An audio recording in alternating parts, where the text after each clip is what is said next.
सबसे पहले हम आपको भगवान श्री राम की वो प्रतिमा दिखाएंगे जिसे राम मंदिर के गर्भगृह में स्थापित किया गया है, और यह वही प्रतिमा है जिसमें 22 जनवरी को रामलला की प्राण प्रतिष्ठा की जाएगी। तो सबसे पहले आप दर्शन कर लीजिए। 51 इंच की यह प्रतिमा श्याम वर्ण की है, जिसमें भगवान श्री राम के 5 वर्ष के बाल रूप को दिखाया गया है, और यह प्रतिमा कर्नाटक की उस शिला से तैयार की गई है जो लगभग 300 करोड़ वर्ष पुरानी मानी जाती है। और इस शिला की गुणवत्ता ऐसी है कि इस प्रतिमा की आयु सैकड़ों वर्षों तक ऐसे ही रह सकती है। और इस प्रतिमा का रंग काला है, और इसीलिए यह प्रतिमा श्याम वर्ण की कहलाएगी, जिसमें वर्ण का अर्थ रंग से होता है। तो आज सबसे पहले आप भगवान श्री राम के दर्शन कर लीजिए। इसके अलावा इस प्रतिमा में भगवान श्री राम के बाल स्वरूप का सौंदर्य आकर्षण भी दिखाया गया है, और इसकी रचना रामायण के संदर्भों से प्रेरणा लेकर की गई है। इसका मतलब यह है कि जिस तरह रामायण में भगवान श्री राम की आंखें कमल पत्र के समान, होंठ बिंब फल के समान, गला शंख के समान और उनके मुख को शरद चंद्र के समान बताया गया, उसी वर्णन से प्रेरणा लेकर भगवान श्री राम की यह प्रतिमा बनाई गई है। और जब आप कभी अयोध्या में राम मंदिर के दर्शन करने के लिए जाएंगे तो आपको यही प्रतिमा वहां गर्भगृह में दिखाई देगी। इसलिए आज आप सबसे पहले भगवान श्री राम के दर्शन कर लीजिए, हाथ जोड़ लीजिए। दुनिया में ईसाई धर्म के लोगों के लिए जो महत्व वेटिकन सिटी का है और इस्लाम धर्म के लोगों के लिए जो महत्व सऊदी अरब में मक्का का है, वही महत्व भारत के करोड़ों हिंदुओं के लिए अयोध्या में इस राम जन्मभूमि का है। लेकिन दुर्भाग्य यह है कि अयोध्या में भगवान श्री राम ने अपनी जन्मभूमि को वापस पाने के लिए लगभग 500 वर्षों का वनवास काटा है। और आज जब इस जन्मभूमि पर रामलला की प्रतिमा स्थापित हो गई है, तब भी इस पर हमारे देश के ही कुछ नेता मुस्लिम वोटों के लिए, मुस्लिम वोटों की राजनीति कर रहे हैं। मुस्लिम वोटों की खातिर इस राजनीति के लिए वो हर दिन एक नया मुद्दा ढूंढ कर ले आते हैं, हर दिन एक नई आपत्ति इस राम मंदिर को लेकर ढूंढ कर ले आते हैं। तो आज हम आपको यह बताएंगे कि पिछले लगभग 10-15 दिनों में विपक्ष के नेताओं ने लगातार कैसे गोल पोस्ट चेंज की है, कैसे हर दूसरे दिन वो एक नई आपत्ति लेकर आ जाते हैं, कैसे एक नया बयान लेकर आ जाते हैं, और हर दूसरे दिन कैसे वो ये बताने की कोशिश करते हैं कि ये राम मंदिर में जो प्राण प्रतिष्ठा का कार्यक्रम हो रहा है ये सही नहीं है। मुद्दे बदलते रहते हैं लेकिन मंशा एक है, चेहरे बदलते रहते हैं, बयान बदलते रहते हैं, लेकिन मंशा एक ही है। आज इस युग में भी वो न जाने क्यों भगवान श्री राम के इस राम मंदिर की अग्नि परीक्षा करवाना चाहते हैं। जैसे आज कांग्रेस के नेता दिग्विजय सिंह ने कहा है कि गर्भगृह में भगवान राम की पुरानी प्रतिमा को ही स्थापित करना उचित था और इस नई प्रतिमा की अभी कोई आवश्यकता थी ही नहीं। और आज उन्होंने इस प्रतिमा के बाल स्वरूप को भी गलत बताया, और अब वो इस बात को आधार बनाकर भगवान राम का ही विरोध कर रहे हैं, जिसे अंग्रेजी में हम कई बार कहते हैं लगातार मूविंग द गोल पोस्ट। इसका मतलब होता है विरोध करने के लिए नए नए तर्क ढूंढना, नए नए मुद्दे ढूंढना और गोल पोस्ट को लगातार बदलते रहना। जैसे इस मामले में कभी निर्माणाधीन मंदिर में रामलला की प्राण प्रतिष्ठा को शास्त्रों के खिलाफ बताकर इसका विरोध किया गया। फिर यह कहा गया कि शंकराचार्य भी इस कार्यक्रम के खिलाफ हैं, वो क्यों नहीं आ रहे हैं कार्यक्रम में। कभी बाद में फिर यह कहा गया कि राम मंदिर बाबरी मस्जिद को तोड़कर बनाया गया है, इसलिए इसे स्वीकार नहीं किया जा सकता। और कभी यह झूठ फैलाकर राम मंदिर का विरोध हुआ कि यह मंदिर राम जन्मभूमि से 3 किलोमीटर दूर बन रहा है, और अगर सूची लेने के लिए हम लिखने के लिए आए तो यह सूची खत्म नहीं होती। प्राण प्रतिष्ठा के शुभ मुहूर्त से लेकर 22 जनवरी के कार्यक्रम को बीजेपी और प्रधानमंत्री मोदी का एक राजनीतिक कार्यक्रम बताने तक राम मंदिर का लगातार कुछ विपक्षी नेता विरोध कर रहे हैं, और वो अपने विरोध को सही साबित करने के लिए हर रोज ये गोल पोस्ट बदलते रहते हैं। और इस कलयुग में भगवान श्री राम से अग्नि परीक्षा देने की मांग कर रहे हैं। सोचिए, एक वो त्रेता युग था जिसमें रामायण काल के लोगों ने सीता जी से अग्नि परीक्षा देने की मांग की थी, कुछ मुट्ठी भर लोगों ने, और अब यह कलयुग है जिसमें कुछ मुट्ठी भर विपक्षी नेता भगवान राम से ही अग्नि परीक्षा देने की मांग कर रहे हैं। लेकिन हमें लगता है कि भगवान राम से अग्नि परीक्षा मांगकर ये विपक्षी नेता असल में अग्नि यानी आग से खेलने का काम कर रहे हैं, और वे इस बात को समझ नहीं पा रहे, पचा नहीं पा रहे कि इस समय पूरे देश में भगवान श्री राम की जबरदस्त लहर चल रही है, जिसमें पूरा देश राम धुन गा रहा है और भगवान राम की भक्ति में इस कदर डूबा हुआ है कि उत्तर से लेकर दक्षिण तक, पूर्व से लेकर पश्चिम तक हर कोई राममय हो चुका है।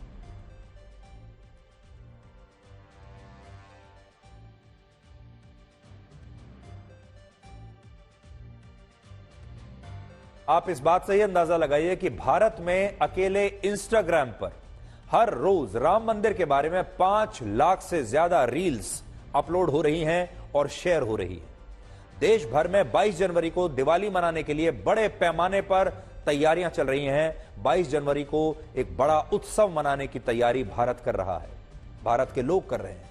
लगभग सभी बड़े शहरों और गांवों में आज अगर आप कहीं निकल जाएं, चाहे आप कहीं भी रहते हैं, आप निकलिए शहरों में, गांवों में, कस्बों में, सड़कों पर राम मंदिर की पताका, भगवान राम की तस्वीर वाले ध्वज और करोड़ों दियों की बिक्री होती हुई आपको दिखाई देगी।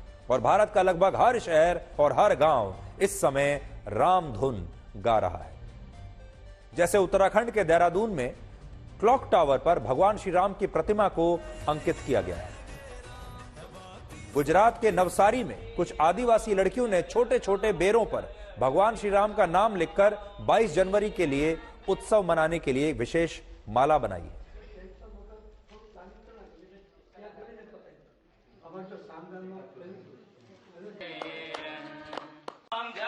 इंदौर में राम भक्तों को मुफ्त में चाय पिलाई जा रही है, जबकि बिहार के मुजफ्फरपुर में हर घर पर राम मंदिर की पताका और ध्वज को फहराया जा रहा है।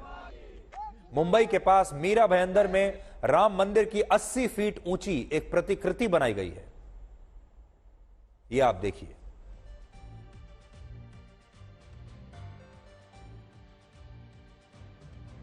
और हैदराबाद में रामलला की प्राण प्रतिष्ठा पर उत्सव मनाने के लिए 1265 किलोग्राम का लड्डू तैयार किया जा रहा है। अब आप यह देखिए कि 22 जनवरी को सिर्फ भारत ही नहीं बल्कि पूरी दुनिया में यह दिवाली मनाई जाएगी और दुनिया के 60 से ज्यादा देशों में 200 से ज्यादा स्थानों पर उस दिन विशेष कार्यक्रमों का आयोजन होगा। और इन देशों में America, Britain, Canada, Australia, Germany, Japan और थाईलैंड जैसे देश शामिल होंगे। बड़ी बात यह है कि 22 जनवरी को अमेरिका में न्यूयॉर्क के टाइम्स स्क्वायर पर रामलला की प्राण प्रतिष्ठा के कार्यक्रम का लाइव प्रसारण होगा और उसी दिन पेरिस में आईफिल टावर से भगवान राम की एक शोभा यात्रा भी निकाली जाएगी और पूरी दुनिया 22 जनवरी के उस क्षण का गवाह बनेगी। और मॉरिशस की सरकार ने तो यह भी ऐलान किया है कि 22 जनवरी को वहां हिंदू कर्मचारी रामलला की प्राण प्रतिष्ठा के कार्यक्रम को देखने के लिए 2 घंटे का एक ब्रेक भी ले सकते हैं। इसके अलावा भारत में केंद्र सरकार ने अपने कर्मचारियों के लिए 22 जनवरी को आधे दिन की छुट्टी का ऐलान किया है और उस दिन सभी सरकारी बैंक और केंद्रीय विश्वविद्यालय और दूसरे केंद्रीय संस्थान भी दोपहर 2:30 बजे तक बंद रहेंगे। और उत्तर प्रदेश और उत्तराखंड में कुछ प्राइवेट बैंकों ने भी अपने कर्मचारियों को आधे दिन की छुट्टी देने का ऐलान किया है। इसके अलावा उत्तर प्रदेश, गोवा, मध्य प्रदेश, महाराष्ट्र और छत्तीसगढ़ में 22 जनवरी को सभी सरकारी दफ्तर, स्कूल और कॉलेज बंद रहेंगे, जबकि हरियाणा, त्रिपुरा, उड़ीसा, गुजरात, असम और उत्तराखंड में उस दिन सरकारी कर्मचारियों को औपचारिक रूप से आधे दिन की छुट्टी दी जाएगी। लेकिन दुख की बात यह है कि जिन राज्यों में विपक्षी पार्टियों की सरकारें हैं, वहां 22 जनवरी को किसी भी प्रकार की कोई छुट्टी नहीं है। और इससे आप ये समझ सकते हैं कि हमारे देश के विपक्षी दल कैसे खुद को धर्मनिरपेक्ष साबित करने के लिए राम मंदिर का पूर्ण रूप से बहिष्कार कर रहे हैं। और इस बात को भी शायद वो समझना ही नहीं चाहते कि इस मंदिर का निर्माण इस देश के करोड़ों लोगों के दान के पैसे से हुआ है और सुप्रीम कोर्ट के आदेश से हुआ है। और ये सारे लोग इन विपक्षी दलों की धर्मनिरपेक्षता को अब अच्छी तरह से देख रहे हैं और परख रहे हैं।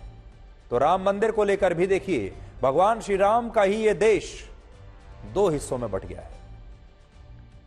एक बड़ा हिस्सा वो है जहां लोगों का दिल भगवान श्री राम के साथ है, जहां लोग राम धुन में डूबे हुए हैं, राम भक्ति में डूबे हुए हैं। लोगों की आंखों से आंसू आ रहे हैं, लोग भावुक होकर भगवान श्री राम का इंतजार कर रहे हैं।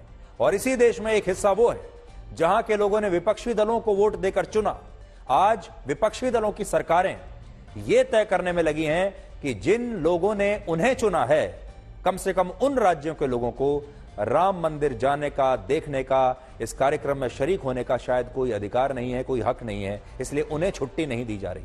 इसलिए आज हम ये कहना चाहेंगे कि भगवान श्री राम के नाम पर कम से कम विपक्षी दलों को वो ना जाना चाहें ना सही, लेकिन इस देश की आम जनता के लिए उस दिन तमाम विपक्षी दलों को अपने अपने राज्यों में जहां उनकी सरकारें हैं वहां पर छुट्टी की घोषणा जरूर करनी चाहिए, ताकि उन राज्यों में रहने वाले जो राम भक्त हैं वो भी इस कार्यक्रम में दूर बैठे ही सही शरीक हो सकें और इस उत्सव को वो अपने घरों में अपने परिवारों के साथ मना सके।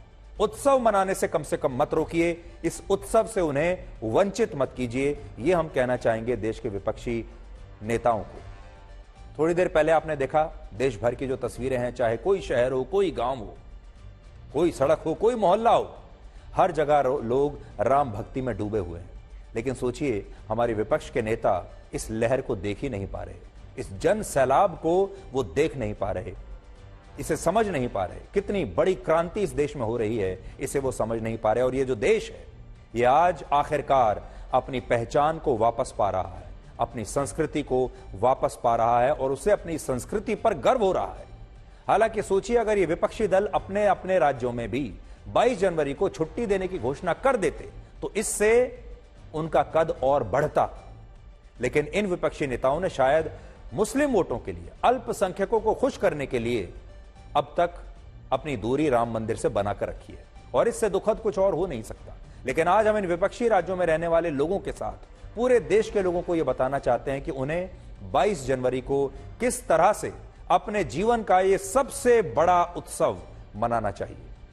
वर्ष 1947 में भारत को लगभग 1000 वर्षों की गुलामी के बाद आजादी मिली थी, लेकिन उस आजादी में भारत का सिर्फ शरीर आजाद हुआ था, तब भी हमारी आत्मा आजाद नहीं हुई थी। लेकिन 22 जनवरी को जब अयोध्या में रामलला की प्राण प्रतिष्ठा होगी, तब उस क्षण भारत की आत्मा को भी आजादी मिलेगी और भारत उस मानसिक गुलामी के दौर से हमेशा के लिए बाहर आ जाएगा, जिसमें पहले लोग अपने धर्म और अपनी पहचान को लेकर संकोच करते थे, अपनी संस्कृति पर गर्व करने को सांप्रदायिक माना जाता था। लेकिन 22 जनवरी की घटना से देश के इन्हीं लोगों में अपनी पहचान और अपनी संस्कृति को लेकर एक नई जागृति और एक नई चेतना पैदा होगी। और इसलिए हमने कहा कि 22 जनवरी को भारत की आत्मा के आजाद होने का दिन है। इसलिए आप सिर्फ 22 जनवरी को एक और दिन मत समझिए, इसे एक और समारोह मत समझिए, इसे एक और उत्सव मत समझिए। आप ये समझिए कि भारत के इतिहास में ये एक नए युग की शुरुआत है। और सबसे बड़ी बात यह है, अभी से जो आप मूड देख रहे हैं भारत का, भारत के लोगों का, भारत के बच्चे बच्चे का, वो मूड ये है जैसे भारत को अपनी हजारों वर्षों पुरानी जो पहचान है, वो एक पहचान एक तरीके से भारत के लोगों को मिल गई है। उस संस्कृति पर अब भारत के लोगों को हमेशा के लिए गर्व होगा। जहां पहले उन्हें यह बता दिया जाता था कि अगर आपने तिलक किया, जय श्री राम का नारा बोला, राजा रामचंद्र की जय अगर आपने कह दिया, तो आपको सांप्रदायिक मान लिया जाएगा। अगर आपने ये कह दिया, नेता ने अगर ये कह दिया, नेता अगर मंदिर चला गया और उसने तिलक लगा लिया, भगवान श्री राम की पूजा कर ली, तो फिर अल्पसंख्यक उसे वोट नहीं देंगे। और हमारे देश के जो नेता हैं, बड़े बड़े अभी तक के जो जितने भी प्रधानमंत्री रहे हैं, वो इसी डर से अपनी एक दूरी बनाकर रखते थे भगवान श्री राम से। लेकिन पहली बार एक ऐसी सरकार है और एक ऐसा प्रधानमंत्री है जो कि फ्रंट फुट पर खेल रहा है और पूरी दुनिया को, देश नहीं दुनिया को यह बता रहा है कि उसे अपने हिंदू होने पर गर्व है। और यह आपके जीवन काल का भी सबसे महत्वपूर्ण दिन होगा। इसलिए इस दिन आपको अपने घर की सबसे पहले साफ सफाई करनी चाहिए। अपने घर के आसपास जो मंदिर हैं आपके, भगवान श्री राम का मंदिर हो या कोई भी मंदिर हो, उस मंदिर में आपको जाकर सफाई करनी है। अपने घर को साफ करना है, अपने मंदिर को साफ करना है, फिर अपने मन की साफ सफाई आपको करनी है। उस दिन आपको अपने बेहतरीन नए कपड़े पहनने चाहिए। घर परिवार में शानदार स्वादिष्ट पकवान बनाइए और इन पकवानों को अपने परिवार में सबके साथ बैठकर खाइए और भगवान राम की भक्ति में लीन हो जाइए। और आप कल्पना कीजिए, जब 14 वर्षों के वनवास से लौटकर भगवान राम अयोध्या वापस आए थे और अयोध्या में भव्य उत्सव मनाया गया था, वो उत्सव कैसा रहा होगा। जरा कल्पना कीजिए, आपके मन में कैसी तस्वीरें आती हैं। भगवान राम के लौटने पर अयोध्या में जो तस्वीर थी, जो स्वागत था, जो उत्सव था, वैसा ही उत्सव आपको अपने घर में, अपने परिवार में, अपने मोहल्ले में, अपने गांव में, अपने शहर में 22 जनवरी को मनाना चाहिए। और यह मैं आपकी कल्पना पर छोड़ता हूं कि आपकी कल्पना में वो कैसा दृश्य आता है जब भगवान श्री राम वनवास के बाद लौटे थे, रावण का वध करने के बाद। इसलिए भारत के लोगों के लिए इसमें 2 संदेश हैं। पहला, उन्हें उनकी पहचान मिल रही है और उनकी संस्कृति मिल रही है जिस पर उन्हें अब गर्व होना चाहिए। अब कोई और उन्हें यह नहीं कहेगा कि आप सांप्रदायिक हैं। और दूसरी बात यह है कि यह उनके जीवन में भी एक नया युग है जब हमारे देश के लोग अपनी इस पहचान पर गर्व करना शुरू कर देंगे। और अपने घर में आप दिवाली की तरह उस दिन दिए जलाइए। और यही अपील प्रधानमंत्री नरेंद्र मोदी ने भी देश के लोगों से की है।